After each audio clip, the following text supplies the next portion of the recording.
40 और 50 के दशक की बेमिसाल एक्ट्रेस सुरैया के नाम से तो आप सब ज़रूर वाकिफ़ होंगे। इस वीडियो में हम बताएंगे सुरैया की मौत कैसे हुई थी। क्या आपको पता है कि उनकी मौत आज भी एक रहस्य बनी हुई है। किसी को नहीं पता कि उनकी मौत स्वाभाविक थी या नहीं। हिंदी सिनेमा में शायद ही कोई ऐसी एक्ट्रेस होगी जो एक्टिंग के साथ साथ सिंगिंग में भी इंटरेस्ट रखती होगी, मगर वो सुरैया थी जिनको एक्टिंग और उनकी गायकी के लिए आज भी लोग उनको याद करते हैं।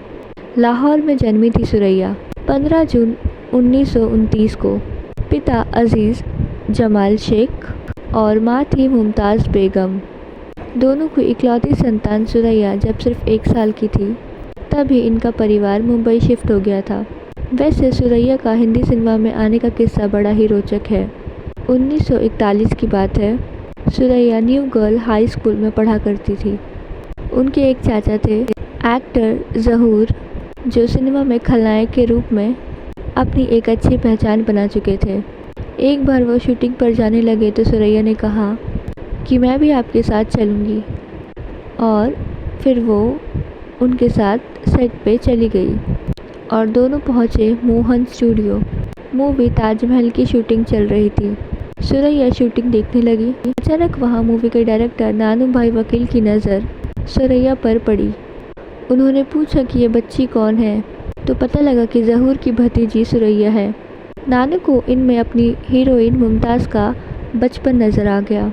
उन्होंने फ़ौरन ही सुरैया को बाल कलाकार के रूप में साइन कर लिया। बस यहीं से सुरैया की हिंदी सिनेमा में एंट्री हो गई।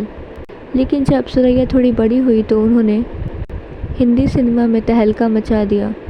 1943 में पृथ्वीराज कपूर की मूवी आई इशारा। इसमें उनको लीड रोल मिल गया। मूवी की सफलता ने उनको रातों रात स्टार बना दिया था।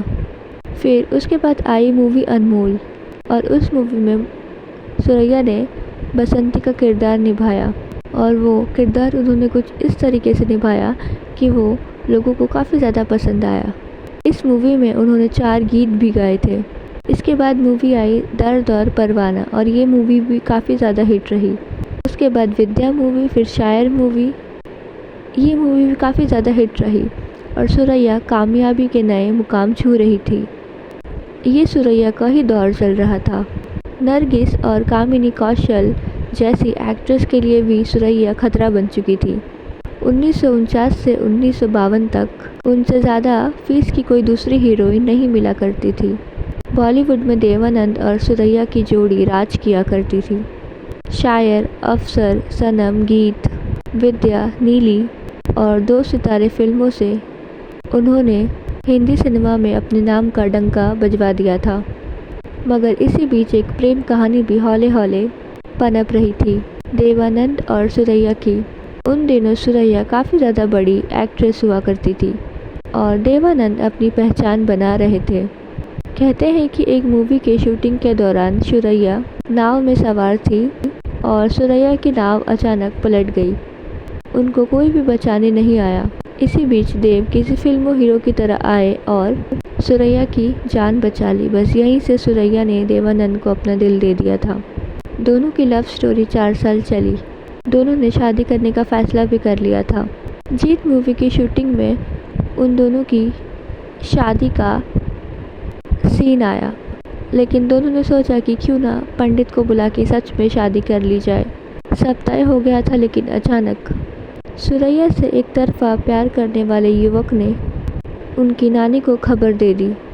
बस नानी फ़ौरन सेट पे आ गई और सुरैया को घसीटते हुए घर ले गई। नानी एक हिंदू लड़के से अपनी नातिन की शादी नहीं करना चाहती थी। कहते हैं कि नानी ने एक्ट्रेस से कहा था कि अगर वो देव से शादी करेंगी तो दंगे भड़क सकते हैं और उनकी जान को भी खतरा हो सकता है। इसी डर से सुरैया ने देव से रिश्ता तोड़ लिया था, मगर देव को लगा कि सुरैया ने उनको धोखा दे दिया। बाद में देव ने एक्ट्रेस कल्पना से शादी कर ली, लेकिन सुरैया देवानंद की मोहब्बत में सारी ज़िंदगी कुंवारी ही रही। दोस्तों, अब हम आपको बताते हैं कि सुरैया की मौत कैसे हुई थी। आप जान के चौंक जाएंगे। एक्ट्रेस देव से रिश्ता टूटने के बाद काफ़ी ज़्यादा अकेली हो गई थी। वो मुंबई में अपने कृष्णा नगर वाले फ्लैट में अकेले रहने लगी। समय बीतता गया और 31 जनवरी साल 2004 में अचानक उनकी मौत की खबर ने सबको हैरान कर दिया। उनकी मौत की वजह कोई कैंसर कहर था तो अचानक ब्लड प्रेशर बढ़ने की वजह लोग बताते। वैसे वो अपनी मौत से 6 महीने पहले अपने लीगल एडवाइज़र और उनकी बेटी के साथ रहने लगी थी। मौत से कुछ दिन पहले वो हरिकिशन अस्पताल में भर्ती थी। यहीं पर उनकी मौत हुई थी। उनकी मौत के मामले में चौंकाने वाला मोड़ तब आया जब उनके पड़ोस में रहने वाली महिला ने एक हैरान कर देने वाली खुलासा किया। 40 साल की हसीना शब्बीर का कहना था कि सुरैया की मौत स्वाभाविक नहीं थी। जब सुरैया की डेड बॉडी कृष्णा नगर के उस फ्लैट में लाई गई तब वो वहीं पर मौजूद थी। महिला का दावा था कि सुरैया के मुंह से खून बह रहा था, जिसे एक दूसरी पड़ोसी सईदा बार बार साफ कर रही थी। उनके पैर में घाव भी था और उनके बाल भी एक जगह से उखड़े हुए थे। और उस महिला का ये भी कहना था कि उनकी मौत के बाद उनके वकील उनके घर के चक्कर लगा रहे थे और उनके घर से कुछ कागजात भी लेके गए। असल में ये पूरा विवाद उस समय हुआ था जब हेमंत ने सुरैया के करोड़ों के फ्लैट पे अपना हक जमाया था। वहीं हसीना बानो के दावे को दूसरी पड़ोसी और हेमंत के परिवार ने बकवास बताया था।